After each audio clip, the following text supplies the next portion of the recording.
राजे, खरं तर मराठवाड्यामध्ये जी आज भीषण परिस्थिती आपण पाहतो, तुम्ही अनुभवी देखील, अनेक शेतकऱ्यांचं उद्ध्वस्त झाले खरीपातील पिके आणि शेतकऱ्यांची अशी मागणी आता पंचनामे करतात, सरसकट मदत जाहीर करावी, मात्र प्रशासनाकडून पंचनामे करतायत. आता पंचनामे करायचेत कशाचे?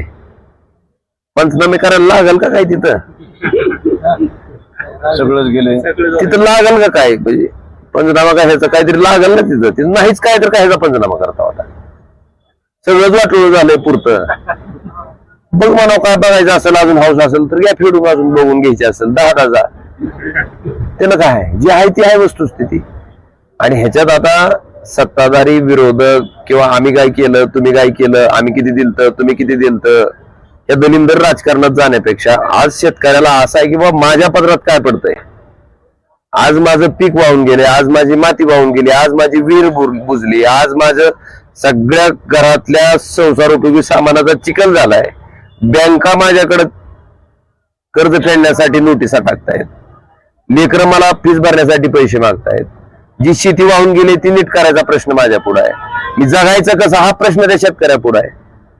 मला वाटतं त्याच्यामुळं सरकारनं मदत करत असताना पंजाब सारखं एका सिंगल इंजिनचं राज्य, आपचं गव्हर्नमेंट आहे, ते राज्य जर 5 लाख हेक्टरवरचं पीक बर्बाद झाल्याच्या नंतर जर प्रति हेक्टरी 50,000 रुपयाची मदत देऊ शकत असेल तर तिथली ना आपली परिस्थिती काय फार वेगळी नाही. महाराष्ट्र तर प्रगत राज्य आहे, सगळ्याच्या पुढे जाणार राज्य आहे. महाराष्ट्राने ती मदत द्यावी. आणि मी काही जबाबदार नेते मंडळीचे स्टेटमेंट ऐकले की पैशाचं नाटक करता येत नाही. बिलकुल नाटक करूच नका. पैशाचं नाटक करा असं आम्ही म्हणत नाही. तुम्ही प्रकल्पासाठी लाखो कोट्यावधी रुपयाचं कर्ज काढता. 2.5 लाख कोटी कर्ज असलेल्या महाराष्ट्रावर आज 10 लाख कोटी कर्जाचा बोजा झालाय, तो प्रकल्पासाठी. पण इथं शेतकरी जगण्यासाठी झगडतोय, त्याचा उदरनिर्वाह भागवण्यासाठी झगडतोय.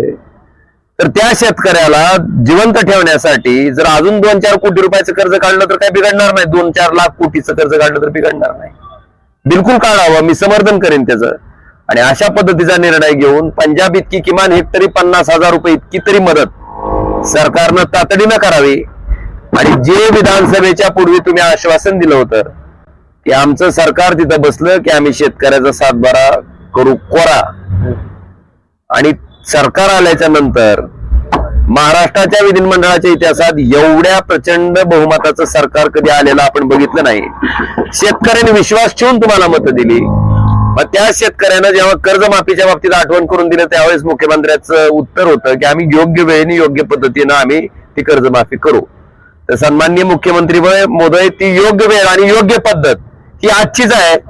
कारण तो शेतकरी आज पूर्णतः नेस्तनाबूत झालाय. तर त्याला आज त्या कर्जमाफीची नितांत आवश्यकता आहे. ती तुम्ही द्यावी, योग्य वेळही साधावी आणि तुमचा शब्दही पाळावा. जरी आम्ही विरोधक असेल तरी तुमचं डोक्यावर घेऊन अभिनंदन करू. राजे, एक राजकीय प्रश्न आहे. लोकसभेचे विरोधी राजे आज उपोषणकर्त्यांची भेट घेतलेली आहे, तुम्ही विचारपूस केली, काय सांगाल, त्यांची काय मागणी आहे आणि तुमची काय भूमिका आहे? सगळ्यात महत्वाचं की धनगर समाजाचा समावेश एसटी मध्ये व्हावा या प्रमुख मागणीसाठी आज बोराडीजे या ठिकाणी उपोषण करतायत. आणि याच मागणीच्या अनुषंगानं मी स्वतः लोकसभेचा सदस्य झाल्याच्या नंतर लोकसभेमध्ये हा विषय मी 3 वेळेस त्या ठिकाणी उपस्थित केला होता. कारण एसटी मध्ये समावेश असलेल्या जी जाती जमातीची सूची आहे त्याच्यामध्ये धनगड आहे आणि आपल्याकडं धनगर फक्त डच र झाल्यामुळं त्या ठिकाणी फार मोठ्या प्रमाणात अन्याय या समाजावर होतोय. आणि हा विषय लोकसभेत सुद्धा ह्याच पद्धतीने मी मांडला होता. एकदा नाही 3 वेळेस त्या ठिकाणी हा विषय मांडलेला आहे.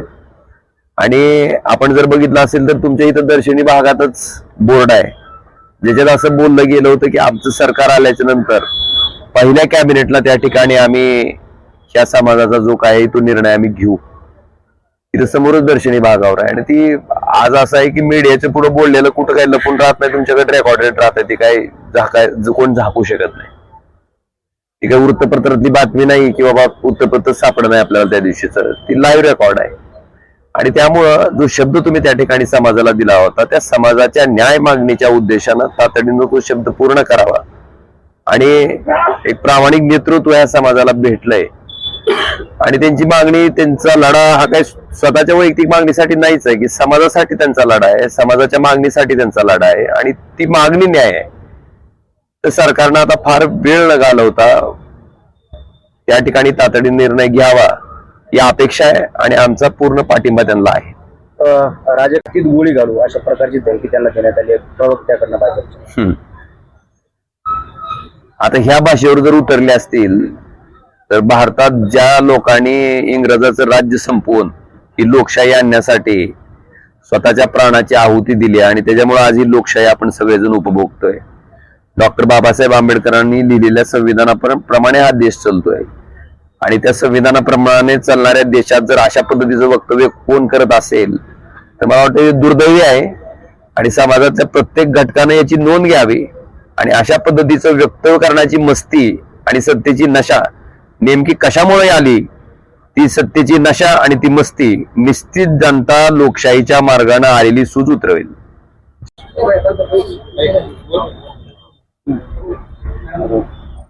खासदार साहेब, आज जालन्यातून तुम्ही भेट घेतलेली आहे. खरं तर उपोषणकर्त्याच्या उपोषणात आज 13 दिवस तब्येत खालावती.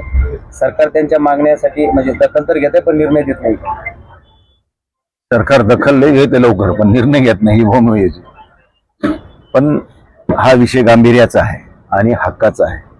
धनगर समाज हा देशभरातल्या अनेक राज्यामध्ये एसटी मध्ये समाविष्ट आहे, पण महाराष्ट्रामध्ये तो व्हीजीएमटी मध्ये आहे. आपण बघितले की कर्नाटकमध्ये सुद्धा आता आपल्या शिवला लागूनच आहे ना, तिथं सुद्धा हा धनगर समाजाचा समावेश एसटी मध्ये आहे. आणि ही त्यांची रास्त मागणी आहे. त्या ठिकाणी दीपक बोराडे ह्या ठिकाणी 13 दिवसापासून उपोषण करतायत.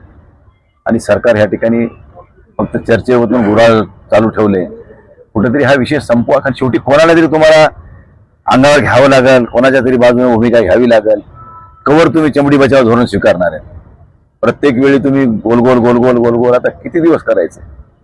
2014ला मी आता म्हणलं की 14ला ज्यावेळेस विधानसभेच्या निवडणुका होता त्यावेळेस शिवसेना आणि भाजपची युती होती, त्यावेळेस सुद्धा भूमिका हीच होती की आम्ही तुम्हाला सरकार आल्याबरोबर एसटीचं आरक्षण देऊ.